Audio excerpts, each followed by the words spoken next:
우리가 살면서 꿈을 가지고 있듯이 하나님께서도 꿈을 가지고 있습니다. 그런데 하나님이 가지신 꿈은 다른 게 아니고 이 땅에 하나님의 나라를 세우는 것입니다. 하나님의 나라를 세우시기 위해서 하나님께서는 첫 번째로 불신 가정에서 한 남자를 부르심으로 시작하셨습니다. 하나님께서 아브라함을 부르셨는데 아브라함은 갈대아 우르에서 살고 있었습니다. 이 우르라고 하는 이름은 지명이 또 다른 이름을 가지고 있습니다. 그것은 시날이라고 하는 이름입니다.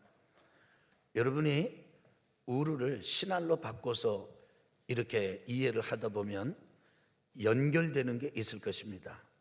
바로 그 땅은 사람들이 홍수에 또 다른 위험이 온다 할지라도 물에 빠져 죽지 않도록 우리 하나님께 닿을 때까지 탑을 쌓자. 그래서 바벨탑을 쌓았던 그 지명입니다. 장소예요. 거기서 그 도시에서 살고 있었던 데라의 아들 아브라함을 부르시고 하나님께서는 아브라함에게 약속을 해주셨습니다. 나는 너로 한 사람이지만은 너로 인해서 큰 민족을 이룰 것이고 그리고 내 이름을 아주 창대하게 위대하게 만들 것이다. 너를 축복하는 자는 내가 축복을 하고 너를 저주하는 자는 내가 저주할 것이다. 내가 보장하마. 단 너는 내 고향 본토 친척 아비집을 떠나야 한다. 그러면 너는 큰 민족을 이루는 조상이 될 것이다. 씨가 될 것이다. 이렇게 약속해 주셨습니다. 사실 아브라함은 그렇게 따라 나서기가 어려웠습니다. 왜 그러냐면 아버지 데라는 여호수아 24장 2절에서 본 바와 같이 우상을 섬기는 아버지였기 때문입니다. 쉽게 말씀드려서 불신 가정에서 태어난 그리고 자라난 아브라함이었다는 거예요. 하나님의 역사는, 하나님의 꿈은, 하나님의 비전은 바로 이런 한 사람을 통해서 이 땅에 하나님의 나라를 세우는 것이었습니다. 혹시 여러분 중에 혈혈단신으로 신앙생활을 하고 있는 분 없습니까? 우리 집에서 나는 여자야, 그리고 나는 어린 아이야, 혹은 나는 우리 집에서 비록 남자이긴 하지만 나 혼자 신앙생활을 하고 있어. 언제 우리 가족이 변화될지, 언제 우리 식구들이 다 믿게 될지 잘 모르겠어. 그래서 미래가 잘 보이지 않고 그리고 염려가 많이 이렇게 짓누르는, 염려로부터 공격을 많이 받는 분들이 계시다면 여러분 소망을 가지시기 바랍니다. 하나님께서는 한 사람을 통해서 하나님의 나라를 세우기를 시도하셨습니다. 두 번째로는 하나님께서는 아주 놀라운 방법으로 이 아브라함의 후손들이 큰 민족을 이루도록 인도하셨는데 그것은 바로 당시 최대 강대국인 이집트의 애굽의 노예 생활을 하도록 인도하신 것입니다. 섭리하신 것이에요. 그런데 야곱의 아들이 12이었어요. 야곱의 아들 12명은 각기 다른 4명의 다른 어머니로부터 태어난 아들들이었습니다. 때늦게 얻은 이 야곱이 요셉이라고 하는 아들을 특별히 귀하게 여겼습니다. 옷도 특별하게 입혀주고 그 다음에 아주 특별하게 사랑을 부었어요. 편애를 한 거죠. 이것이 다른 형제들에게는 이 불화의 씨가 돼가지고 시기와 질투에 못 이겨서 마침내 이제 아버지의 눈길을 피해가지고 요셉을 팔아버립니다. 그리고 아버지께는 죽었다고 이야기를 합니다. 그렇게 팔려서 요셉이 어디로 들어가느냐면 애굽으로 가게 됩니다. 그 애굽을 따라서 요셉의 뒤를 이어서, 물론 요셉이 그렇게 거기에 이렇게 있는지 이런 걸 잘 알지 못했던 그런 아주 복잡한 사연의 과정을 겪습니다만 야곱이 70명의 가족과 함께 애굽으로 내려갑니다. 지금 아들 이삭 때 지나고 손자 야곱의 때가 지나고 그리고 3대가 지났을 때 하나님께서는 그들을 애굽으로 보내십니다. 그때 하나님께서 이 야곱에게 아주 유명한 말씀을 하십니다. 야곱아, 거기로 내려가는 거 두려워하지 마라.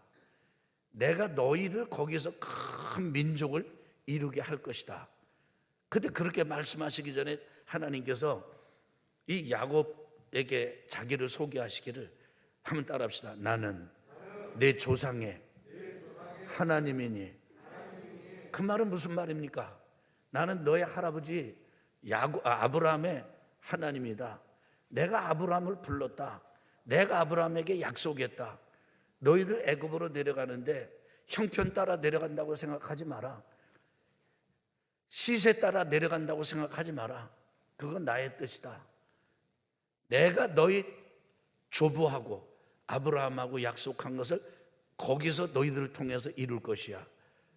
그러면서 하시는 말씀이 뭐라고 말씀하시냐면 내가 너희를 거기서 큰 민족을 이루게 해주겠다. 이렇게 말씀하십니다. 야곱이 70명의 가족들과 내려갑니다. 여러분, 요셉은 30에 팔려가서 80년 동안 이집트 고대 왕국 애굽에서 아주 총리 생활하면서 혁혁한 이바지 기여를 하면서 살았습니다. 요셉이 사라졌습니다.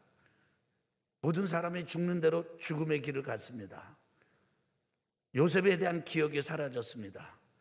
그러면서 역사의 뒤안길로 요셉이 말끔하게 사라졌을 때, 애굽 사람들이 이 이스라엘 사람들, 히브리 사람들에 대해서 잔뜩 경계를 하기 시작했습니다. 왜냐하면 히브리 사람, 이스라엘 사람들은요, 수가 급격하게 불어나고 있었기 때문이에요. 70명이 내려갔는데 본토 애굽 사람들보다 인원이 더 많아지기를 시작하는 겁니다. 그러니까 이 애굽 사람들이 두 가지 방법으로 핍박을 했습니다. 하나는 중노동을 시키는 겁니다. 완전히 차별하는 거죠. 그 다음에 두 번째로는 노예로 삼아버린 것입니다. 이러면서 세월이 흘러가기를 몇 년을 흘러가느냐 하면 430년이 흘러갑니다. 이 세월이 흘러가면서 두 가지가 일어났죠. 첫째는 뭐예요? 아브라함의, 이삭, 야곱의 후손들이 그냥 큰 민족을 이룬 거예요. 나중에 애굽을 나올 때 이스라엘 백성들의 수가 남자만 60만이었다고 말하지 않습니까? 어떻게 이렇게 많이 늘어날 수 있었는지 그야말로 신비롭고 경이로운 일이 아닐 수가 없습니다. 그런데 그것과는 전혀 어울리지 않는 것, 이렇게 민족으로 사람들은 늘어났는데 노예인 거예요. 이 사람들은 400년이 넘도록 노예 생활을 하다 보니까요, 껍데기만 노예가 아니에요. 마음도 노예입니다. 완전히 문화도 노예 문화를 가지고 있습니다. 생각도 그렇습니다. 그때 하나님께서 모세를 보내십니다. 모세를 보내셔서 하나님께서 그 이스라엘 백성들을 너희들이 이제 큰 민족을 여기서 내가 약속한 대로 이뤘으니 여기 더 이상 있지 마라. 이제는 여기서 나가라. 근데 바로가 놔주질 않아요. 그리고 이스라엘 백성들도 이미 그거에 생활에 너무 익숙해져 가지고 거기를 탈피하려고 하는 엄두조차 내지를 못합니다. 그때 하나님께서는 모세를 통해서 10가지 재앙을 베풀게 아주 이렇게 쏟아붓게 하시고, 그리고는 바로가 등을 떠밀어 가지고 재산 다 주고 모든 걸 다 줘서 너희들 가지고 나가라. 이래서 이스라엘 백성들이 애굽을 탈출하게 됩니다. 애굽에서 나오게 됩니다. 이를 말 붙여서 하기를 출애굽 혹은 탈애굽이라고 말합니다.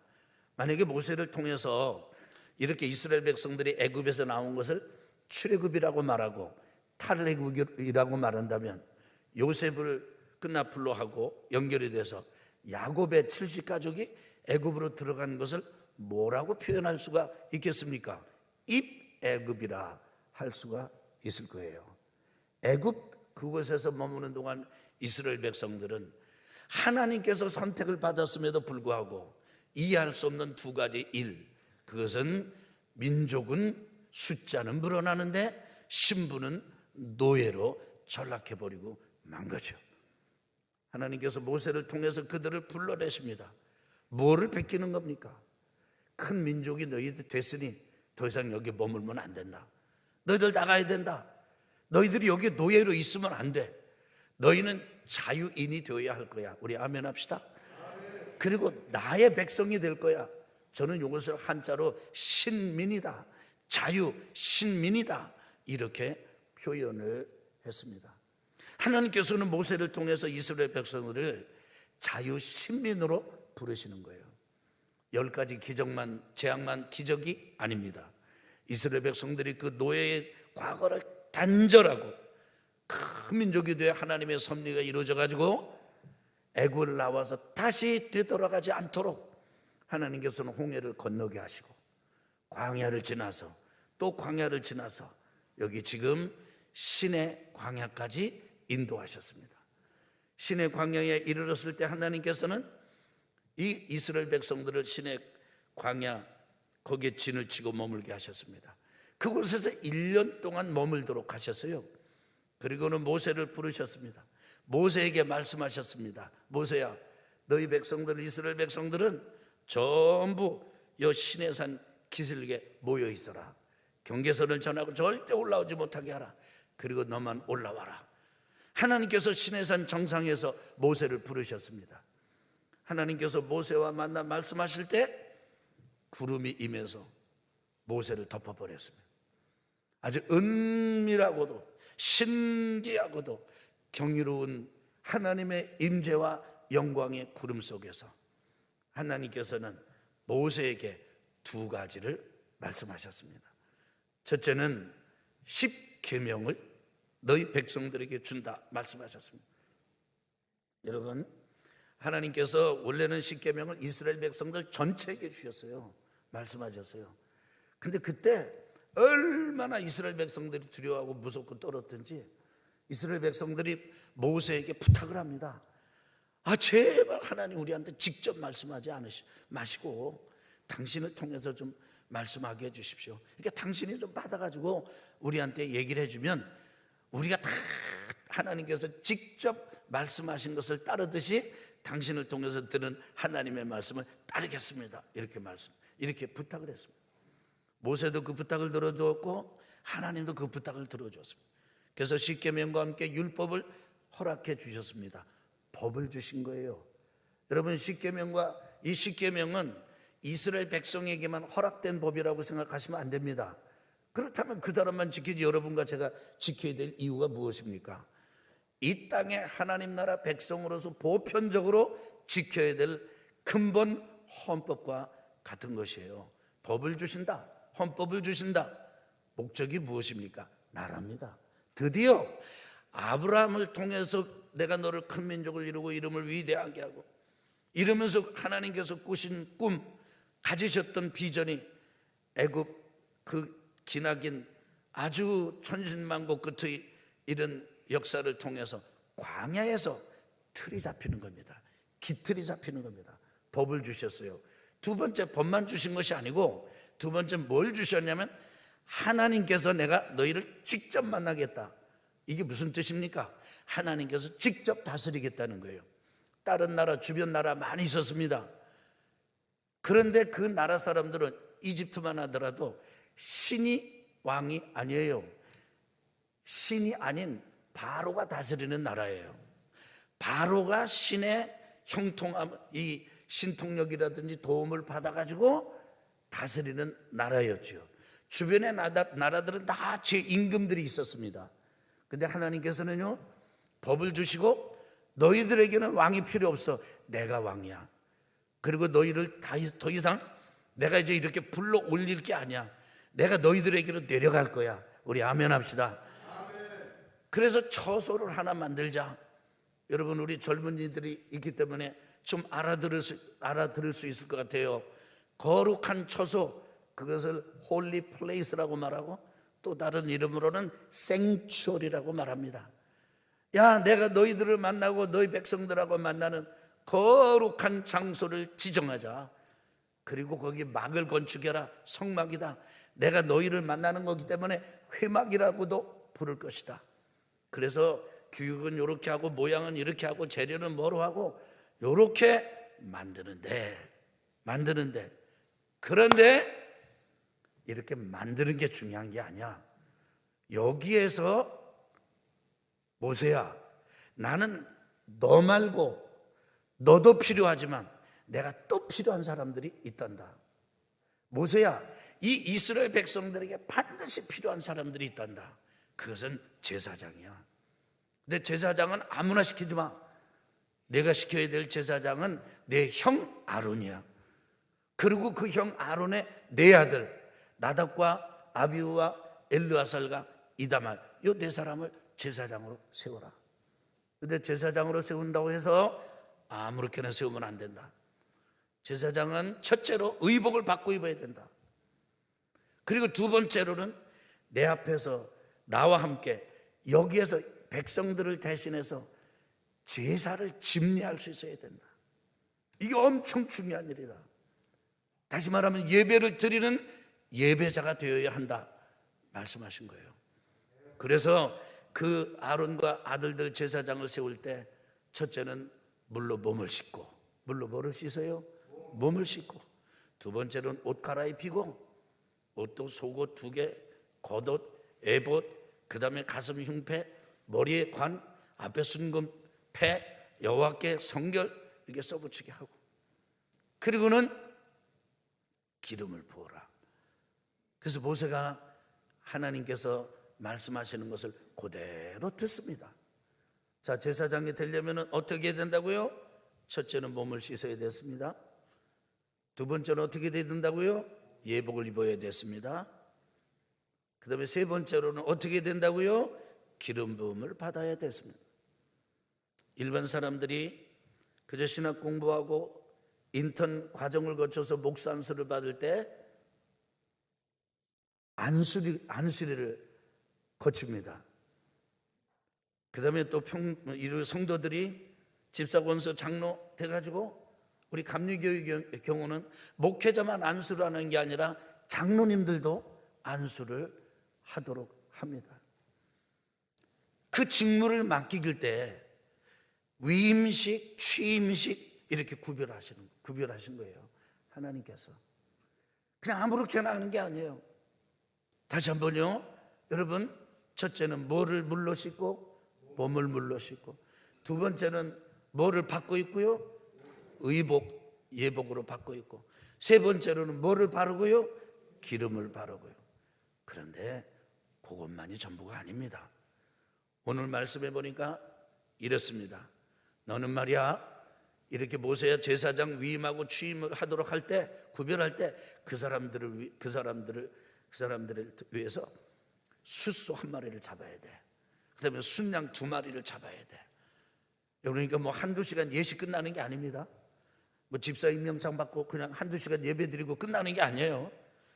보니까 7일 동안 해서 7일 동안. 근데 이 하는 동안에 마지막 송아지 소 잡아가지고 이렇게 해라. 첫 번째 양 잡아가지고 이렇게 해라. 그 다음에 두 번째 양, 숫양, 마지막 양 잡아가지고 다 하라 해놓고 몸 씻어서 옷 갈아입게 만들고 기름을 부은 다음에 그 숫양을 잡은 피로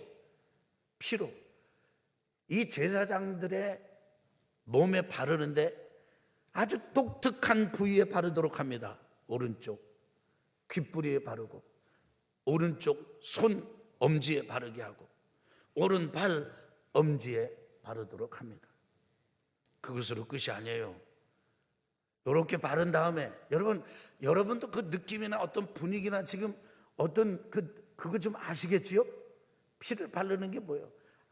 여기만이 아니고 여기 이런 걸 보면 하나님께서 아론 그리고 아들들을 제사장으로 구별할 때 아주 철저하게 하시는구나, 여러분 느끼실 겁니다. 근데 그게 끝이 아니에요. 그 다음에는 남은 피 제단에 바쳤던 거, 그 중에 그 피를 갖다가 몸하고 옷에다가 뿌려라. 바르는 게 아니에요. 뿌리는 거예요. 그 다음에 제단에 드렸던 관유, 기름을 말합니다. 이 관유는 특별히 제작한 기름입니다. 여러분, 그 아로마 향을 이렇게 단순한 한 가지 종류의 그 아로마도 귀하지만은 진짜 귀한 이 기름이나 이 향유는 정말 아주 기가 막힌 이 배합을 해가지고 이렇게 만드는 그 기름에 으뜸으로 쳤습니다. 제단에 바치고 태워드린 그 관유가 그런 거예요. 근데 그 관유 기름을 갖다가 몸에도 바르는 게 아니에요. 뿌리는 거예요. 옷에도 예복에도 뿌리는 거예요. 여러분 생각해 보세요. 지금 하나님께서 믿음의 조상 아브라함 통해서 가진 바 이 땅에 하나님의 나라, 나의 나라를 이 땅에 세워야 되겠다. 그러려면 첫째로 민족이 많아야 된다. 국민이 많아야 된다. 그런데 사람들로는 상상할 수 없는 방법이에요. 이집트의 노예 경험을 통해서 숫자가 늘어나게 만들고, 그리고는 사람들이 전혀 기대하고 상상할 수 없던 방법인데 광야에서 광야로 홍해를 건너 오게 하고 시내산에 이르렀을 때 법을 내리고, 보세요, 국민 생겼습니다. 법 생겼습니다. 그런데 이거를 전부가 아니라 한 가지 더 세우라고 말합니다. 제사장을 세워라. 여러분, 지도자가 없는 게 아니에요. 모세는 탁월한 지도자입니다. 여러분, 이 모세는요, 우선 교육을 잘 받은 사람이에요. 이스라엘의 히브리인의 아들로 태어났음에도 불구하고 나일강에 던져지고, 그리고 바로의 공주에게 어떻게 이렇게 선택을 받아가지고 바로의 왕궁에 들어가서 40년간 왕자 수업을 한 사람. 말 배웠습니다. 철학 배웠습니다. 지식 다 배웠어요. 그것만 한 게 아니에요. 모세는요, 인생의 쓴맛 단맛을 다 봤어요. 40살이 되었을 때 민족의식을 갖게 됐습니다. 자기 자신에 대해서, 자기 민족에 대해서 눈을 뜨게 됐어요. 그러고는 곧바로 살인자가 됩니다. 그래서 광야로 도망칩니다. 40년을 광야에 떠돌다가, 미디안 광야에 떠돌다가 거기서 장가들어서 처갓집에서 처가살이를 하느라고 40년이 지나서 나이가 80이 됐습니다. 그래서 이런 모세를, 이스라엘 백성들, 노예로 살고 있는 이스라엘 백성들을 끌어내기에 최적화된 인재라고 말씀을 드린 거예요. 하나님은 그 모세로 만족하지 않으십니다. 그 모세와 함께, 하나님과 함께 하나님의 나라를 이룰 제사장을 구별하고 계십니다. 그걸 세우라는 거예요. 이제 세월이 흘러서 예수님이 이 땅에 오십니다. 우리의 죄를 지시고 십자가에 달려 돌아가십니다. 장사지낸 바 되시고 부활하시고 승천하셔서 하나님 보좌 우편에 가십니다. 그리고 성령을 부어주셨습니다. 성령께서 교회를 세우시고 지금 여러분과 저와 같이 이렇게 하나님의 자녀들로 세우고 계십니다. 그래서 이렇게 성령께서 예수님을 주님으로 영접한 여러분과 저를 두 가지 신분으로 일컫게 하십니다. 첫째는 뭐냐면, 따라해봅시다. 하나님의 자녀. 하나님의 백성이라고 말할 수 있을 거예요. 두 번째로는 한번 따라합시다. 제사장. 그래서 만인 제사장이라는 거예요. 베드로전서 2장 5절에 보니까 너희도 산돌같이 신령한 집으로 세워지고 예수 그리스도로 말미암아 하나님이 기쁘시게 받으실 신령한 제사를 드릴 거룩한 제사장이 될지니라. 따라합시다. 거룩한 제사장이 될지니라. 하나님은 지도자도 필요하시고요, 하나님은 다른 사람도 많이 필요하신데 하나님은 제사장이 필요하세요. 그런데 그 제사장을 지금은 아들과 딸로 삼으신 여러분과 저를 제사장의 역할을 하도록 기대하고 계십니다.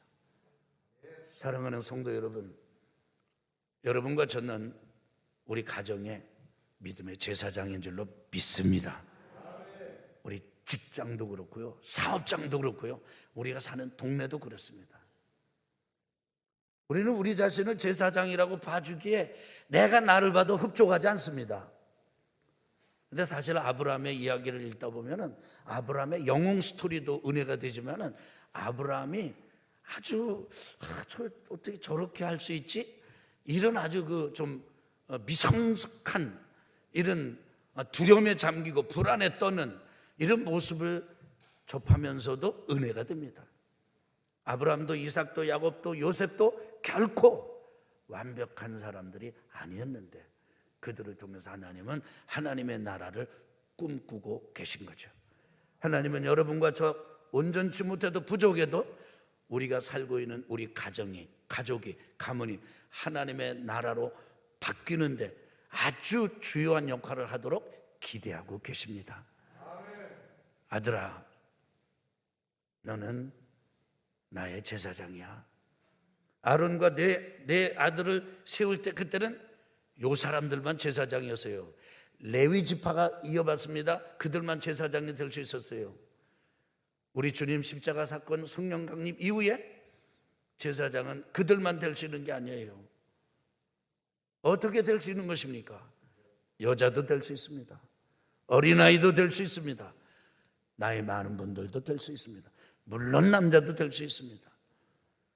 여러분과 제가 지금 이 시간, 바로 이 시대 하나님이 세우신 제사장이라는 믿음의 고백을 가지고 이 한 주간도 승리하시기를 예수님의 이름으로 축원합니다. 제사장은요 3가지 냄새가 있어야 돼요. 첫째는 피 냄새. 그럼 여러분과 저에게 다른 냄새가 나면 안 돼요.